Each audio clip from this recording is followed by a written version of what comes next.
नमस्कार दोस्तों, स्वागत है आप सभी का हमारे YouTube चैनल पर। तो रामायण की एक ऐसी महागाथा जहां पे धर्म और अधर्म, शक्ति और पराक्रम का अद्भुत संग्राम हुआ। आज हम जानेंगे दो महान धनुर्धारियों श्री राम और लंकापति रावण के धनुषों की कहानी। कौन सा धनुष सबसे ज्यादा शक्तिशाली था, भगवान श्री राम का या फिर रावण का धनुष? दोनों महाशक्तिशाली योद्धाओं के उन अद्वितीय शस्त्रों की जो युद्ध भूमि में उनकी असाधारण शक्ति और पराक्रम के प्रतीक थे। श्री राम का कोदंड या फिर रावण का विजय धनुष, दोनों ही अद्वितीय थे और देवताओं द्वारा दिए गए थे। लेकिन सवाल तो ये उठता है कि इन दोनों में सबसे ज्यादा अधिक शक्तिशाली कौन सा धनुष था? किस धनुष के पास अधिक शक्तियां थी, श्री राम या फिर रावण? ये अपने अपने धनुष में कौन से विजय का इतिहास रचा? और जब श्री राम और रावण का आमना सामना हुआ तो किस धनुष की शक्ति भारी पड़ी? तो फिर चलिए इस महाकाव्य की अद्भुत कथा में हम जानते हैं कि रावण का धनुष या फिर श्री राम का धनुष कौन सा सबसे ज्यादा ताकतवर माना जाता है। तो चलिए फिर शुरू करते हैं। बस वीडियो में अंत तक जरूर बने रहे और अगर वीडियो इंटरेस्टिंग लगे तो वीडियो को लाइक और चैनल को सब्सक्राइब तो जरूर कर देना। तो चलिए फिर अभी शुरुआत करते हैं श्री राम के धनुष कोदंड के बारे में। श्री राम के धनुष का जो नाम था वो कोदंड था, जैसा कि मैंने आपको पहले ही बताया, जिसे उन्होंने कई महायुद्धों में इस्तेमाल भी किया था। यह धनुष भगवान विष्णु के अवतार परशुराम द्वारा दिया गया था। यह वही धनुष था जिसे जनकपुरी में सीता के स्वयंवर में श्री राम ने शिव जी के दिव्य धनुष पिनाक को तोड़ने के बाद उठाया था। कोदंड एक अद्वितीय और दिव्य धनुष माना जाता है जो इनकी शक्ति से भरा हुआ था कि ऐसे उठाने और चलाने की क्षमता केवल परम योद्धाओं में ही होती है। इस धनुष के बारे में कहा जाता है कि धनुष के वार से देवता और असुर दोनों ही कांप जाते थे। तो अगर हम यही बात करें रावण के धनुष विजय धनुष की, रावण का विजय धनुष भगवान शिव द्वारा दिया गया था। जैसा कि मैं आपको बताना चाहूंगा कि ये बहुत ही ज्यादा कठोर तपस्या के बाद प्राप्त हुई थी रावण को। यह धनुष अद्वितीय माना जाता है और इसे उठाने की क्षमता केवल रावण जैसे महाशक्तिशाली योद्धाओं या फिर राक्षसों में ही था। विजय धनुष का प्रहार इतना ज्यादा प्रचंड था कि यह युद्ध भूमि में किसी भी योद्धा को पराजित करने में सक्षम था। रावण ने इस धनुष के सहारे कई देवताओं और योद्धाओं को भी हराया था। तो अगर हम देवताओं और योद्धाओं में हम बात करें तो इसमें इंद्रदेव और शनिदेव भी शामिल होते हैं। इन दोनों को रावण ने अपनी यही धनुष से हराया था। रावण ने इस धनुष के सहारे अनेकों युद्धों में विजय प्राप्त की हुई थी और यह उसके अपार बल और अहंकार का भी प्रतीक माना जाता है। दोस्तों अभी हम बात करने जा रहे हैं श्री राम के कोदंड की महिमा, मतलब श्री राम का जो धनुष था उसकी महिमा के बारे में हम जानते हैं। श्री राम का कोदंड धनुष सिर्फ एक अस्त्र ही नहीं था बल्कि यह राम की धर्मनिष्ठा और वीरता का प्रतीक भी माना जाता है। राम ने इस धनुष से कई राक्षसों और अधर्मियों का नाश किया था। जब श्री राम ने अपने वनवास के दौरान दुष्ट राक्षसों से संघर्ष किया तब उन्होंने इस धनुष से ताड़का, मारीच और सुबाहु जैसे महान राक्षसों का भी वध किया। इसके बाद लंका की ओर बढ़ते समय राम ने समुद्र पर पुल बांधने से लेकर राक्षसों की पूरी सेना को अपने कोदंड से धराशायी किया था। राम की कोदंड का सबसे बड़ा प्रमाण लंका के युद्ध में मिलता है, जब श्री राम ने रावण की अपार सेना को हराकर उसके सबसे शक्तिशाली योद्धाओं जैसे कुंभकर्ण और इंद्रजीत मतलब मेघनाथ को पराजित किया था। तब उनकी कोदंड की शक्ति का प्रदर्शन हुआ। इस धनुष से निकले तीर इतने प्रचंड होते थे कि वे एक ही बार में कई योद्धाओं को परास्त कर सकते थे। श्री राम का कोदंड केवल बाहुबल का प्रतीक नहीं था बल्कि उसमें भगवान विष्णु की दिव्य शक्ति भी समाहित थी। तो चलिए फिर अभी हम बात करते हैं रावण के विजय धनुष की शक्तियों के बारे में। रावण का विजय धनुष उसकी अपार शक्ति और उसके अहंकार का प्रतीक था। उसने इस धनुष के सहारे देवताओं और असुरों दोनों को पराजित किया हुआ था। रावण ने इसी विजय धनुष के साथ इंद्र, वरुण, कुबेर और यमराज जैसे देवताओं को युद्ध में हराया था। अगर हम बात करें कुबेर की तो कुबेर तो रावण का बड़ा भाई था, बट रावण को अपनी लंका की लालच की वजह से अपने भाई कुबेर के ऊपर कहा जाता है कि युद्ध प्रहार किया और उस युद्ध प्रहार में कुबेर हार गए। तो इस हिसाब से देखा जाए तो रावण ने अपने भाई को हराकर लंका पर विजय प्राप्त की हुई थी। इस धनुष के वार से आकाश कांप उठता था और धरती हिलने लगती थी। जैसा कि कहा जाता है कि पहले के टाइम में जब कोई भी महायोद्धा अपने बाण या फिर धनुष को प्रत्यंत्या चढ़ाता था तो वो सारे मतलब आकाश, पृथ्वी सब हिलने लगते थे। रावण का विजय धनुष केवल एक अस्त्र ही नहीं था, बल्कि उसमें भगवान शिव की शक्ति भी निहित थी, जिसे भगवान शिव जी के कठोर तपस्या के बाद प्राप्त हुई थी।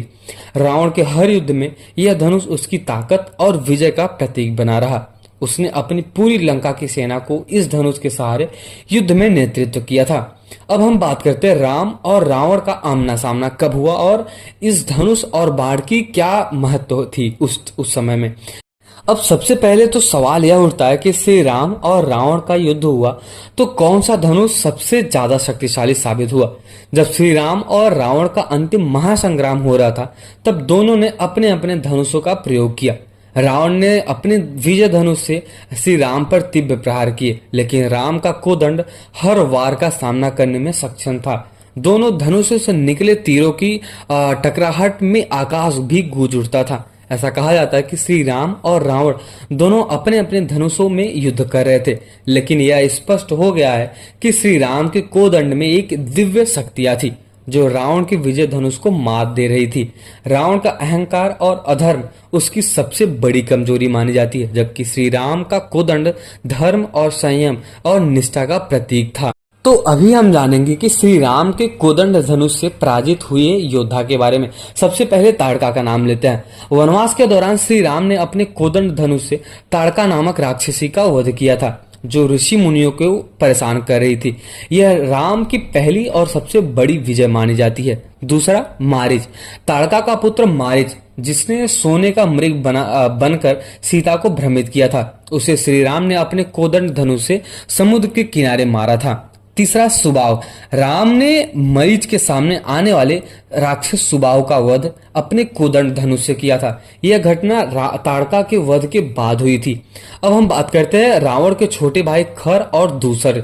वनवास के दौरान जब सीता माता का अपहरण होता है, तब रावण के रिश्तेदार मतलब भाई खर और दूसर ने श्री राम पर हमला किया। राम ने इन दोनों राक्षसों को कोदंड धनुष से मार गिराया था। बाली। अब कहा जाता है कि जो सुग्रीव के बड़े भाई थे बाली, उनको श्री राम ने अपने इसी धनुष से कोदंड धनुष से मार गिराया था। अब हम बात करते हैं रावण की सेना। श्री राम ने लंका के युद्ध में रावण की विशाल सेना को अपने कोदंड धनुष से तहस नहस कर दिया था। श्री राम ने एक एक कर अपने बाणों से कई राक्षसों का नाश भी किया था। अब हम यही बात करें अगर 7वें नंबर पे, तो वो आता है रावण का छोटा भाई कुंभकर्ण। रावण के भाई कुंभकर्ण जो एक महाशक्तिशाली योद्धा था, उसे श्री राम ने अपने कोदंड से पराजित भी किया था। अब यही अगर हम बात करें रावण की विजय धनुष से पराजित हुए योद्धा, सबसे पहले उनके भाई बड़े भाई कुबेर का नाम आता है। रावण ने अपने भाई कुबेर के से युद्ध किया और ऐसा भी माना जाता है कि अपने विजय धनुष से पराजित किया। कुबेर को हराने के बाद रावण ने पुष्पक विमान को छीन लिया था। दूसरे नंबर पे आते हैं वरुण। समुद्र के देवता वरुण को भी रावण ने अपने विजय धनुष से हराया था। यह युद्ध रावण की महाशक्ति और अपार क्रोध का प्रमाण माना जाता है। तीसरा जो है यमराज। रावण ने अपने कोदंड धनुष से यमराज से युद्ध भी किया और साथ ही साथ यमराज को पराजित भी किया था। इस घटना ने रावण की शक्ति को और भी स्पष्ट कर देती है। चौथा जो नाम आता है वो आपको भी पता ही होगा शायद, जो नाम है इंद्र का। देवताओं के राजा इंद्र को रावण ने अपने विजय धनुष से हराया था। इंद्र को पराजित करने के बाद रावण ने इंद्रजीत नाम से अपने पुत्र का नामकरण किया था, जो इस विजय का प्रतीक माना जाता है। तो अभी हम बात करेंगे जब श्री राम और रावण का आमना सामना हुआ, तो उसमें श्री राम या फिर रावण का धनुष, कौन सा धनुष सबसे ज्यादा शक्तिशाली माना जाता है। अब सवाल तो यह उठता है कि जब श्री राम और रावण का युद्ध हुआ तो कौन सा धनुष सबसे ज्यादा शक्तिशाली था। तो चलिए फिर इसके बारे में जानते हैं। तब कहा जाता है कि इस महायुद्ध में अपने अपने धनुष की जो महिमा है वो बहुत ही ज्यादा अतिमय मानी जाती है। लेकिन इस महायुद्ध में श्री राम का विजय और रावण की हार छिपती है या फिर दिखाई देती है। अंततः राम ने अपने कोदंड धनुष से वह तीर चलाया जिसे रावण के किसी भी अस्त्र से नहीं रोका जा सकता है।